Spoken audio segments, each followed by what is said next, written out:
इस वक्त एक वीडियो सोशल मीडिया पर वायरल हुआ था जिसमें बनारस से एक बच्चा अपने माँ बाप को लेकर ठेला से अररिया पहुंचा था। उस बच्चे को हमने आज ढूंढ निकाला है। बच्चा अररिया के जोकी हाट उदा हाट का रहने वाला है। इस वक्त हम उस बच्चे के घर पहुंचे हैं। हमारे सामने देख सकते हैं ये जो ठेला है ये वही ठेला है जिस बच्चे से अपने बाप को, ये उसके पिताजी हैं, इनको बैठा करके इसी ठेला पर दो लोग कुछ सामान और ये तबारक जो आगे ठेला चला रहा था चलाकर यहाँ तक पहुँचा है। हम इससे जानने की कोशिश करते हैं कि रास्ते में क्या सब इनको दिक्कतें हुई और किस तरह से यहाँ पहुँचे। तबारक, सबसे पहले ये बताइए कि आप बनारस से लगभग 700 किलोमीटर का सफ़र करके यहाँ तक पहुँचे हैं। बनारस में जब आप रह रहे थे लॉकडाउन के दौरान, वहाँ पे क्या दिक्कत हुई कि आप ठेला से निकल पड़े? वहाँ खाने पीने का दिक्कत था और रहने सहने का भी दिक्कत था। और जिस रूम में रहते थे और वो पैसा मांगने लगे तो हम लोग के पास पैसा वैसा था नहीं। उसके बाद हम लोग किसी तरह भी जुटा कर उनको दिए। उसके बाद हम लोग निकले तो रास्ते पे हम लोग को बहुत ज़्यादा ही दिक्कत हुई है। रात में हम लोग पेट्रोल पंप के पास रुके। उसके बाद 9 दिन 9 रात का हम लोग किसी तरह भी सफ़र करें। उसके बाद हम लोग अररिया ज़िला जोकी हाट उदा हाट में हम लोग पहुँचे। तो जैसा कि ये बता रहे हैं कि 9 दिन का इन्होंने सफ़र किया है। 9 दिन में लगभग 700 किलोमीटर का सफ़र करके यहाँ पहुँचे हैं। रात के समय में जब रात हो जाया करती थी, क्योंकि ठेला है इसमें ना तो लाइट थी ना कोई इलेक्ट्रॉनिक का सामान है कि रात में दिक्कत हो रही थी, तो ये लोग जो सड़क किनारे नेशनल हाईवे पे जहाँ पर भी पेट्रोल पंप मिला वहाँ पर रुककर आराम किए और फिर आगे की सफ़र किए। हम कुछ और चीज़ इनसे जानने की कोशिश करते हैं। तो 9 दिन जो आप लोग सफ़र में बिताए, ये सफ़र जो कैसा रहा आप लोगों का और क्या सब समस्या आई रास्ते में? रास्ते पर तो बहुत दिक्कत था। हम लोग को दिक्कत ये चीज़ का था कि हम लोग के पास नहीं लाइट वाइट था। रात में हम लोग को पता नहीं था। उसके बाद हम लोग रात में चलने का भी कोशिश करें तो ट्रक वाले लोग एकदम साइड से चलने लगते थे। तो हम लोग किनारे में पेट्रोल पंप के पास रोक के खाना वाना बना के खाते थे। उसके बाद फिर हम लोग 8 बजे 9 बजे करीब चलते थे, फिर रुक जाते थे, फिर खाना वाना बनाते थे और रास्ते पर बहुत ही दिक्कत हुई हम लोग को। ठेला पे आप अपने माँ और पिता दोनों को बैठा करके यहाँ तक लाए हैं। आपके पिताजी के बारे में मालूम हो रहा है कि उनका बनारस में एक्सीडेंट हो गया था। क्या हादसा हुआ था उनके साथ? जी, वो ठेला चला रहे थे। वो एक दिन यहाँ से गए फरवरी को, वहाँ उनको 4 दिन काम करें। उसके बाद वो पत्थर उठा के गाड़ी पे रख रहे थे, उनके पैर पर गिर गया पत्थर, पैर टूट गया। उसके बाद हौसला हुआ तो हम और मम्मी यहाँ से गए वहाँ पे रहे 5-6 दिन। उसके बाद 21 तारीख को लॉकडाउन हुआ है तो अभी तक लॉकडाउन हो रहा है। इस बच्चे की उम्र तकरीबन 11 साल है। आप यहाँ जो अररिया में रहते कहाँ तक पढ़ाई किए हैं? जी, मैं अभी 4 क्लास में था। उसके बाद लॉकडाउन लगा है तो अभी पढ़ाई बंद है। 4 क्लास में थे। किस स्कूल में पढ़ रहे हैं? अर्दली बाजार विद्यालय प्राइमरी। अच्छा, आगे पढ़ना चाहते हैं? जी, मैं आगे पढ़ना चाहता हूँ। तो मैं बता दूं कि ये देखिए जो बच्चा है बनारस से ठेला लेकर के अररिया पहुंचा है और अब इस बच्चे से मिलने के लिए लोग भी पहुंच रहे हैं और बच्चे की बहादुरी की सराहना भी कर रहे हैं और बच्चे की हौसला अफजाई भी कर रहे हैं। आज भी हमारे साथ ऑल इंडिया मजलिस इत्तेहादुल मुस्लिमीन के जिम्मेदार जिला अध्यक्ष, प्रखंड अध्यक्ष यहाँ पहुँचे हैं और बच्चों की हौसला अफजाई की है। इनके माता पिता से मिले हैं। इनकी जो स्थिति है वो काफ़ी गरीब परिवार से आते हैं। रहने सहने के लिए घर नहीं है, दूसरे के ज़मीन पर बसे हुए हैं जहां पर ये लोग रह रहे हैं। जिला प्रशासन और बिहार सरकार से लगातार लोग भी मांग कर रहे हैं। हम भी अपने चैनल के माध्यम से मांग करते हैं जिला प्रशासन से कि इनकी हौसला अफजाई करते हुए इनको रहने सहने की व्यवस्था की जाए।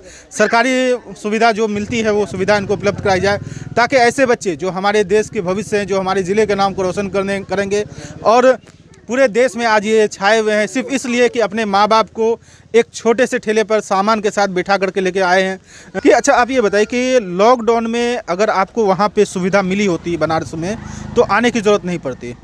जी, सुविधा रहता तो क्यों आते हैं। सरकार ये कहती है कि हम खाना का इंतज़ाम कर रहे हैं, जो लोग फंसे हुए उनका इंतज़ाम कर रहे हैं, गाड़ी का इंतज़ाम कर रहे हैं। ऐसा कुछ नहीं हुआ आप लोगों के साथ? ऐसा कुछ नहीं हुआ। हम लोग पुलिस स्टेशन भी गए हैं, नाम उम लिखाए हैं तो बोला है कि बस पे भेजेंगे। तो एक दिन पहला दिन पूर्णिया के लिए बस आया, दूसरा दिन बोल रहा है चौकिया में, वहीं बनारसी में चौकिया थोड़ा ही से दूर है तो वहीं पे छोड़ दिया जाएगा, वहाँ से आपको आगे की सुविधा नहीं मिलेगी। तो ये ठेला जो है यही ठेला आपके पापा साथ वहाँ चलाया करते थे? जी। तो आपके दिमाग में ये आइडिया कैसे आया कि इस ठेला से ही हम घर के लिए निकल जाएँ? जी सर, मैंने सोचा था जो होगा रास्ते पे होगा, चलिए पापा मम्मी हम लोग चला जाए और अल्लाह ने सही सलामत घर पहुंचा दिया। रास्ते में कुछ लोगों ने आपकी मदद की? जी कहूँ कहूँ कोई अच्छे लोग थे तो मदद किए हैं। एक वीडियो आपका वायरल हुआ था जिसमें आप ठेला चला रहे थे, एक कोई सज्जन 4 व्हीलर से आकर के रुके, आपका नाम पूछे थे और उन्होंने भी कुछ मदद की थी, कौन थे वो? वो किसी पार्टी के आदमी थे। वो अगला बंदा बता रहा था कि इसको पार्टी का नाम बता दो, वो नहीं बताया है। अच्छा, जी तो आप अब अररिया पहुंच चुके हैं, कैसा लग रहा है यहाँ पहुँच कर? यहाँ वहाँ से तो अच्छा ही लग रहा है। यहाँ एक वीडियो मेरे पास और आया था आपका, जिस वीडियो में आप क्वारंटाइन सेंटर में थे और वहाँ पे आप शिकायत ये कर रहे थे क्वारंटाइन सेंटर में आपको खाने की व्यवस्था सही नहीं मिल रही, क्या बात था वो? जी कभी कभी बसिया खाना डाल देता है उसी में, क्वारंटाइन में सही खाना नहीं बना रहा है उन लोग। अभी कैसा इंतजाम वहाँ पे? अभी हम लोग तो घर पे हैं, वहाँ का नहीं बता सकते हैं। जिला पदाधिकारी डीएम साहब भी आए थे, उन्होंने से कुछ बात हुई? नहीं, डीएम से अभी मेरी कोई मुलाकात नहीं हुई।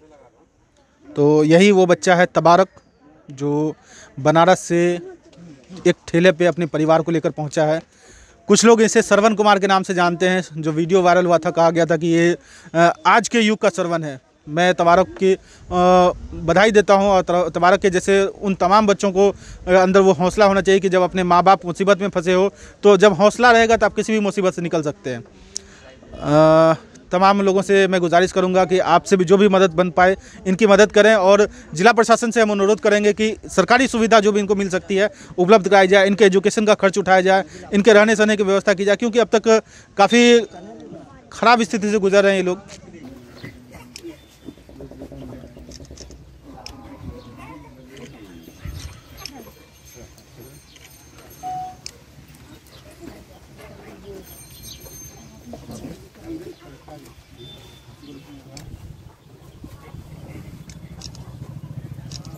हम लोग जो है बैरिस्टर असदुद्दीन ओवैसी साहब के और जनाब अख्तरुल ईमान साहब की हिदायत पर आज यहाँ पर आए हैं। इस बच्चे से मुलाकात किए हैं और इसको जो भी राशन, कपड़ा और नगद से जो इनको सम्मान करना था वो हम लोग सम्मान किए। और हमारी मुतालबा हुकूमत से है कि हुकूमत इस बच्चे को ब्रेवरी अवार्ड से सम्मानित करे और रियासती हुकूमत से हमारी ये मुतालबा है कि इस बच्चे की पूरी पढ़ाई की खर्च जो है हुकूमत अपने सर पर ले।